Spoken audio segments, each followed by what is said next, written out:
ವೀಕ್ಷಕರೇ ನಮಸ್ಕಾರ. ನಾನು ಕಿಶನ್ ಶೆಟ್ಟಿ, ದಕ್ಷಿಣ ಕನ್ನಡ ಜಿಲ್ಲೆಯ ವರದಿಗಾರ. ನಮಗೆಲ್ಲ 60 ವರ್ಷ ಅಂದರೆ ಅದು ಜೀವನದ ಸಂಧ್ಯಾಕಾಲದ ಹೊತ್ತು 60 ವರ್ಷದ ಬಳಿಕ ಅದು ಅರಳುಮರಳಾಗತ್ತೆ. ಅದು ವೃದ್ಧಾಪ್ಯ ಜೀವನ, ನಿವೃತ್ತಿಯ ಜೀವನ ಅಂತ ಭಾವಿಸ್ತೀವಿ.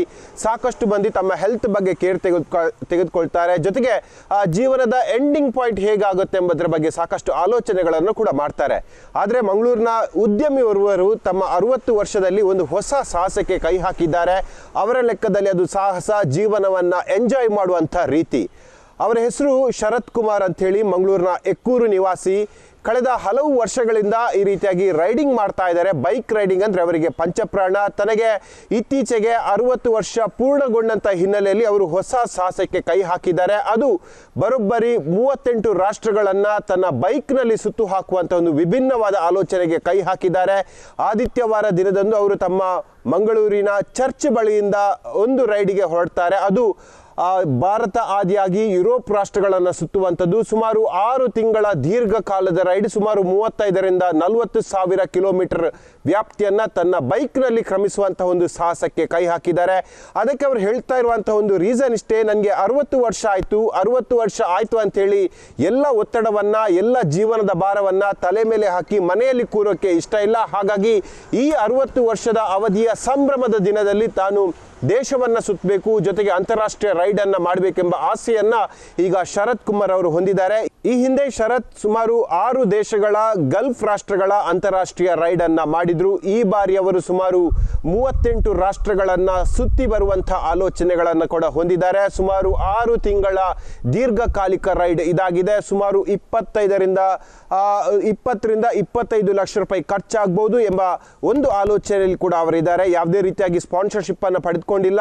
20 ವರ್ಷಗಳ ಅವಧಿಯಲ್ಲಿ ಗಲ್ಫ್ನಲ್ಲಿ ಕೆಲಸ ಮಾಡಿದಂಥ ಅನುಭವ ಹೊಂದಿದಂತೆ ಇವರು ಆ ಬಳಿಕ ಊರಿಗೆ ಬಂದು ಅಂಗಡಿಗಳನ್ನು ಬಾಡಿಗೆ ಕೊಡೋದು ಮುಂತಾದ ವಿಚಾರಗಳ ಬಗ್ಗೆ ಅವರು ಕೆಲಸವನ್ನು ಮಾಡಿಕೊಂಡಿದ್ರು. ಇದೀಗ ತನ್ನ ಜೀವನದ ಅತ್ಯಮೂಲ್ಯ ಉಳಿತಾಯವನ್ನ, ತನ್ನ ಜೀವನದ ಸಂತೃಪ್ತಿಯಾಗಿ 60 ವರ್ಷ ತುಂಬಿದ ಹಿನ್ನೆಲೆಯಲ್ಲಿ ತನ್ನ ಮನಸ್ಸಿನ ನೆಮ್ಮದಿಗಾಗಿ, ಮನಸ್ಸಿನ ಖುಷಿಗಾಗಿ ಅಂತಾರಾಷ್ಟ್ರೀಯ ರೈಡನ್ನು ಅವರು ಹೊರಟಿದ್ದಾರೆ.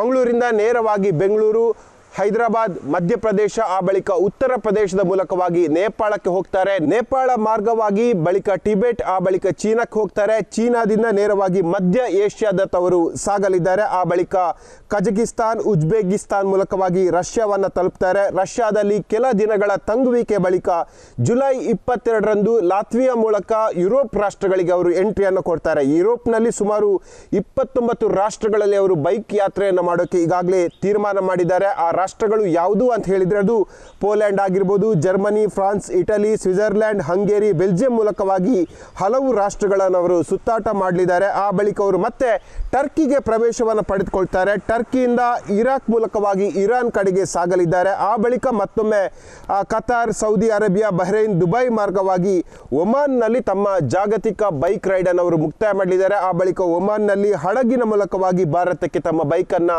ಹಿಂದಿರುಗಿಸ್ತಾರೆ. ತಾವು ವಿಮಾನದ ಮೂಲಕವಾಗಿ ಮತ್ತೆ ಭಾರತವನ್ನು ತಲುಪುವಂಥ ಒಂದು ವಿಶೇಷವಾದ ಆಲೋಚನೆಯನ್ನ, ಪರಿಕಲ್ಪನೆಯನ್ನ, ಯೋಜನೆಯನ್ನ ಶರತ್ ಕುಮಾರ್ ಅವರು ಈಗಾಗಲೇ ಮಾಡಿಕೊಂಡಿದ್ದಾರೆ. ತಮ್ಮ ದೀರ್ಘಕಾಲದ ಪ್ರಯಾಣಕ್ಕಾಗಿ ಸಾಕಷ್ಟು ಸಿದ್ಧತೆಗಳನ್ನು ಕಳೆದ 6 ತಿಂಗಳಿಂದ ಆಡಳಿತಾತ್ಮಕವಾಗಿರ್ಬೋದು, ತಾಂತ್ರಿಕವಾದ ಸಿದ್ಧತೆಗಳನ್ನು ಶರತ್ ಅವರು ಮಾಡಿಕೊಂಡಿದ್ದಾರೆ. ಅದು ಅಂತಾರಾಷ್ಟ್ರೀಯ ದೇಶಗಳ ಅದು ವೀಸಾಗಳಾಗಿರ್ಬೋದು, ಡ್ರೈವಿಂಗ್ ಲೈಸೆನ್ಸ್ ಆಗಿರ್ಬೋದು, ಆರೋಗ್ಯ ವಿಮಾ ಆಗಿರ್ಬೋದು, ಬೈಕಿಗೆ ಸೇರಿದಂಥ ಎಲ್ಲ ಅಂತಾರಾಷ್ಟ್ರೀಯ ಅನುಮತಿ ಪತ್ರದ ದಾಖಲೆಗಳನ್ನು ಈಗಾಗಲೇ ಶರತ್ ಕುಮಾರ್ ಅವರು ರೆಡಿ ಮಾಡಿಕೊಂಡಿದ್ದಾರೆ. ಇದರ ಜೊತೆಗೆ ಆ ಬೈಕ್ ಅಂದರೆ ಅದು ಸುಮಾರು 100 ಕಿಲೋಮೀಟರ್ ಕ್ರಮಿಸುವಷ್ಟರಲ್ಲಿ ಅದರ ಹಲವು ತಾಂತ್ರಿಕ ಅಡಚಣೆಗಳು ಕಂಡುಕೊಳ್ಳುತ್ತೆ. ಸಾಮಾನ್ಯವಾಗಿ ರೈಡರ್ಗೆ ಎಲ್ರಿಗೂ ಕೂಡ ಅದರ ಅನುಭವ ಇರುತ್ತೆ. ಅಂದರೆ ಸುಮಾರು 1,000 ಕಿಲೋಮೀಟರ್ ಅವರು ರೈಡನ್ನು ಯೋಜನೆ ಮಾಡೋದಾದರೆ ಹಲವು ಪೂರ್ವ ತಯಾರಿಗಳನ್ನು ಮಾಡ್ತಾರೆ. ಅಂತರದಲ್ಲಿ ಸುಮಾರು 35ರಿಂದ 40 ಸಾವಿರ ಕಿಲೋಮೀಟರ್ ರೈಡನ್ನು ಮಾಡುವಂಥ ಆಲೋಚನೆಯನ್ನು ಶರತ್ ಕುಮಾರ್ ಅವರು ಹೊಂದಿದ್ದಾರೆ. ಹಾಗಾಗಿ ಅದಕ್ಕೆ ಬೇಕಾದಂಥ ಆಯಿಲ್ ಫಿಲ್ಟರ್ ಆಗಿರ್ಬೋದು, ಕ್ಲಚ್ ವೈರ್, ಬ್ರೇಕ್ ಪ್ಯಾಡ್ ಮುಂತಾದ ಸ್ಪಾಕೆಟ್ ಆಗಿರ್ಬೋದು, ಹಲವು ಸ್ಪೇರ್ ಪಾರ್ಟ್ಸ್ಗಳನ್ನು ಅವರು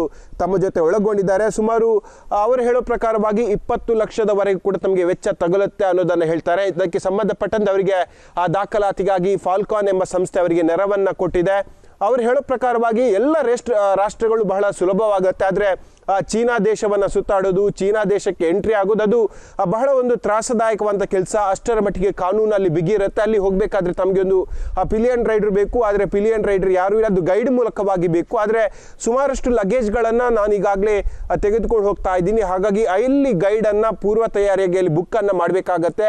ಚೀನಾದಲ್ಲಿ ಈಗಾಗಲೇ ಆ ಗೈಡನ್ನು ನೇಮಕ ಮಾಡಿ ಆಗಿದೆ. ಮತ್ತು ಬೇರೆ ಬೇರೆ ರಾಷ್ಟ್ರಗಳಿಗೆ ಹೋಗುವಂಥ ಸಂದರ್ಭದಲ್ಲಿ ಅಲ್ಲಿ ಎಕ್ಸ್ಪ್ಲೋರ್ ಮಾಡಬೇಕು. ಅಲ್ಲಿನ ಜೀವನ ಪದ್ಧತಿ ಆಗಿರ್ಬೋದು, ಆಹಾರ ಶೈಲಿಯನ್ನು ತಾನು ಎಕ್ಸ್ಪ್ಲೋರ್ ಮಾಡಬೇಕೆಂಬ ಮನದಾಸೆಯನ್ನು ಹೊಂದಿದ್ದಾರೆ. ಈ ನಿಟ್ಟಿನಲ್ಲಿ ಈ ಬಾರಿಯೂ 2ನೆಯ ಅಂತಾರಾಷ್ಟ್ರೀಯ ರೈಡಿಗೆ ಶರತ್ ಕುಮಾರ್ ಅವರು ಮುಂದಾಗಿದ್ದಾರೆ. ನಾವು ಸಾಮಾನ್ಯವಾಗಿ ಈ ಚಿಕ್ಕ ಮಕ್ಕಳು ಆಗಿರ್ಬೋದು, ಅದು ಯುವಕರು ಬೈಕಲ್ಲಿ ಹೋಗ್ತೀವಿ ಅಂತ ಹೇಳಿದರೆ ಮನೆಯ ಹಿರಿಯರು ಒಂದು ಭಯವನ್ನು ಪಡ್ತಾರೆ, ಎಲ್ಲಿ ಆಕ್ಸಿಡೆಂಟ್ ಆಗುತ್ತೆ ಅಥವಾ ಬೆನ್ನು ನೋವು ಬರುತ್ತೆ ಅಂತೇಳಿ. ಆದರೆ ಶರತ್ ಕುಮಾರ್ ಅವರು ತನ್ನ ಜೀವನದ ಸಂಧ್ಯಾಕಾಲದ ಆರಂಭದ ಹೊಸ್ತಿಲಲ್ಲೇ ಈ ರೀತಿಯಾಗಿ ಒಂದು ದೊಡ್ಡ ಹೊಸ ಸಾಹಸಕ್ಕೆ ಕೈ ಹಾಕಿದ್ದಾರೆ. ತಮ್ಮ ಮನಸ್ಸಿನ ನೆಮ್ಮದಿಗಾಗಿ ರಾಷ್ಟ್ರವನ್ನು ಸುತ್ತುವಂಥದ್ದು, ಅಂತಾರಾಷ್ಟ್ರೀಯವನ್ನು ಸುತ್ತಾಟ ಮಾಡುವಂಥ ಆಲೋಚನೆಯನ್ನು, ಪರಿಕಲ್ಪನೆಯನ್ನು ಅವರು ಹೊಂದಿದ್ದಾರೆ. ಅವರ ಈ ಯೋಚನೆ ಯಶಸ್ಸು ಆಗಲಿ. 6 ತಿಂಗಳ ದೀರ್ಘಕಾಲಿಕ ರೈಡ್ನಲ್ಲಿ ಶರತ್ ಕುಮಾರ್ ಅವರು ಏನು ಮನದಲ್ಲಿ ನೆರೆಸಿಕೊಂಡಿದ್ದಾರೆ, ಮನದಲ್ಲಿ ಏನು ಅವರ ಆಸೆಗಳಿವೆ, ಆಸೆಗಳೆಲ್ಲವೂ ಕೂಡ ಪೂರ್ಣವಾಗಲಿ. ಬಹಳ ಸೇಫ್ ಆಗಿ ಭಾರತಕ್ಕೆ ಅವರು ತಮ್ಮ ರೈಡನ್ನು ಮುಗಿಸಿ ವಾಪಸ್ ಬರಲಿ ಅನ್ನೋದು ನಮ್ಮ ಆಶಯ.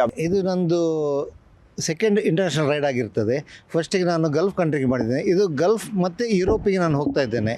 ಇದು ಸಾಧಾರಣ 38 ಕಂಟ್ರೀಸಿಗೆ ನನ್ನ ಪ್ಲ್ಯಾನ್. ಒಂದು 35,000 to 40,000 ಕಿಲೋಮೀಟರ್ಸ್ 5 to 6 ಮಂತ್ಸಲ್ಲಿ ನಾನು ಕವರ್ ಮಾಡಬೇಕಂತ ಇದ್ದೇನೆ.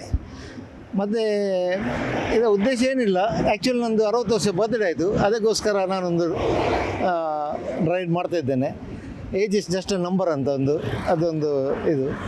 ಈಗ 60 ಇಯರ್ ಅಂದರೆ ಜನ ಎಲ್ಲ ಸ್ವಲ್ಪ ತಮ್ಮ ಹೆಲ್ತ್ ಬಗ್ಗೆ ಹೌದು 38 ರಾಷ್ಟ್ರಗಳಿಗೆ ಯಾಕೆ ಇಂಥ ರಿಸ್ಕ್ ಅಂದರೆ ನಾವು ಲೈಫೇ ರಿಸ್ಕಲ್ಲಿ ಇರ್ತದೆ. ಹಾಗೆ ಒಂದು ಖುಷಿ, ಜನರಿಗೆ ಗೊತ್ತಾಗಬೇಕು ಎಂಥ ಸಹ ಮಾಡ್ಬೋದು ಅಂತ. ಈ ಪ್ರಯಾಸ ಎಂಥ ಸಹ ಮಾಡ್ಬೋದು ಅಂತ ನಂದೊಂದು. ಯಾವ ರೀತಿಯಾಗಿ ಪ್ರಿಪರೇಷನ್ ಆಗಿತ್ತು ಸರ್? ಈಗ ಬೇರೆ ಬೇರೆ ದೇಶಗಳಿಗೆ ಹೋಗಬೇಕಾದ್ರೆ ಹೌದು ಸಮಸ್ಯೆಗಳಿರುತ್ತೆ, ಹೌದು. ಅದನ್ನು ಯಾವ ರೀತಿಯಾಗಿ? ಇದು ನಂದು ಪಾಸ್ಪೋರ್ಟ್ ಎಲ್ಲ ರೆಡಿ ಉಂಟು, ಎಲ್ಲ ವೀಸಾ ಸ್ಟ್ಯಾಂಪ್ ಆಗಿದೆ. ಹಾಗೆ ನನ್ನ ಬೈಕಿಗೆ ಕಾರ್ನಟ್ ಅಂತ ಅದೊಂದು ಪಾಸ್ಪೋರ್ಟ್ ವೀಸಾ ಬೈಕಿಗೋಸ್ಕರ ಅದು ಮಾಡೋದು, ಅದು ಸಹ ರೆಡಿ ಉಂಟು. ಎಲ್ಲ ವೀಸಾ ಎಲ್ಲ ಕಂಪ್ಲೀಟ್ ಆಗಿದೆ. ಕೆಲಸ ಇನ್ನು ಹೋಗೋದು ಮಾತ್ರ ಬಾಕಿ. ಮತ್ತು ಚೈನಾದಲ್ಲಿ ಮಾತ್ರ ನನಗೆ ತುಂಬ ಪ್ರಾಬ್ಲಮ್ ಉಂಟು. ಯಾಕೆಂದರೆ ಚೈನಾ ನಮಗೆ ರೈಡ್ ಮಾಡಲಿಕ್ಕೆ ಭಾರಿ ಕಷ್ಟ.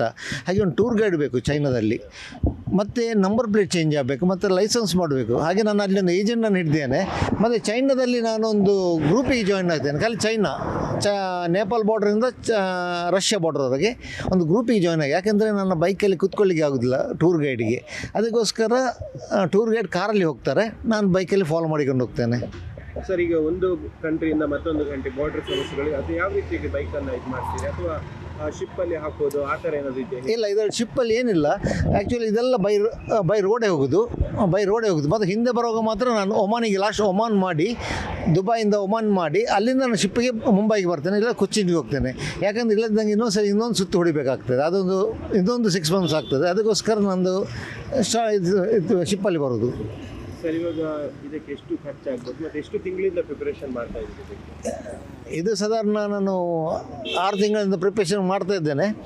ಮತ್ತು ಖರ್ಚು ಸಾಧಾರಣ 18 to 20 lakhs ಅಂತ ಇಟ್ಟಿದ್ದೇನೆ. ಅಂದರೆ ಸ್ವಲ್ಪ ಹೆಚ್ಚು ಕಮ್ಮಿ ಆಗ್ಬೋದು. 18 lakhs ಫಾರ್ ಶೂರ್. ಈಗ ಸೋಲೋ ರೈಡ್ ಆಗಿರೋ ಕಾರಣಕ್ಕಾಗಿ ತಮ್ಮ ಸೇಫ್ಟಿಗೆ ಏನೆಲ್ಲ ಪ್ರಿಕಾಷನರಿ? ಸೇಫ್ಟಿಗೆಲ್ಲ ಏನಿಲ್ಲ, ಸ್ವಲ್ಪ ಮದ್ದೆಲ್ಲ ತಗೊಳ್ಳೋದು ಅಷ್ಟೇ, ಬೇರೆ ಏನಿಲ್ಲ. ಹೆಲ್ತ್ ವೈಸ್ ತೊಂದರೆ ಇಲ್ಲ. ಮತ್ತು ಗಾಡಿ ಸಹ ಒಳ್ಳೆ ಫಿಟ್ಟಾಗಿ ಉಂಟು, ರೆಡಿಯಾಗಿ ರೈಡ್ ಮಾಡಲಿಕ್ಕೆ. ಈಗ ಎರಡನೇ ಇಂಟರ್ನ್ಯಾಷನಲ್ ರೈಡ್. ಹೌದು. ಈ ರೈಡ್ ಬಗ್ಗೆ ನಿಮ್ಗೆ ಯಾಕೆ ಆಸಕ್ತಿ?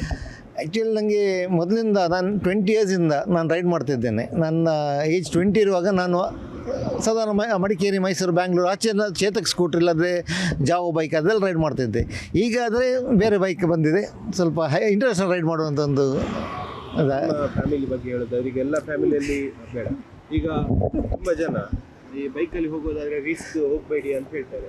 ನಾವು ಆ ರಿಸ್ಕ್ ಅನ್ನು ತೆಗೊಳ್ಳೋಕೆ ಹೌದು, ಎಲ್ಲರಿಗೂ ಸಹ ಹೇಳ್ತಾರೆ ರಿಸ್ಕ್ ಅಂತ. ಮತ್ತು ಏನು ರಿಸ್ಕ್ ಇಲ್ಲ, ಜಾಗ್ರತೆಯಲ್ಲಿ ರೈಡ್ ಮಾಡಿದರೆ ಅದೊಂದು ಇದಿರ್ತದೆ. ನಮ್ಮ ಸೇಫ್ಟಿ ನಾವು ಮತ್ತೆ ಎದುರಿಂದ ಬರೋರು ಏನು ತಪ್ಪು ಮಾಡ್ತಾರೆ ನಮಗೆ ಅದು ಗೊತ್ತಿಲ್ಲ. ರಿಸ್ಕ್ ಇರ್ತದೆ ಎಲ್ಲಲ್ಲಿ ಸಹ. ವೀಕ್ಷಕರೇ, ಇದು ಇವತ್ತಿನ ನ್ಯೂಸ್ 18 ಡಿಜಿಟಲ್ನ ವಿಶೇಷವಾದ ಕಾರ್ಯಕ್ರಮ. ಮುಂದಿನ ಬಾರಿ ಮತ್ತೊಂದು ಸುದ್ದಿಯೊಂದಿಗೆ ನಿಮ್ಮ ಜೊತೆ ಬರ್ತೀನಿ. ಅಲ್ಲಿ ತನಕ ಎಲ್ಲ ಡಿಜಿಟಲ್ ಪ್ಲಾಟ್ಫಾರ್ಮ್ಗಳಲ್ಲಿ ನ್ಯೂಸ್ 18 ಫಾಲೋ ಮಾಡ್ತಾರೆ ಅಂತ ಹೇಳುತ್ತಾ ಈ ಕಾರ್ಯಕ್ರಮವನ್ನು ಮುಗಿಸ್ತಾ ಇದ್ದೀನಿ. ಜಾಲ ನಮ್ಮದು, ಬಲ ನಿಮ್ಮದು.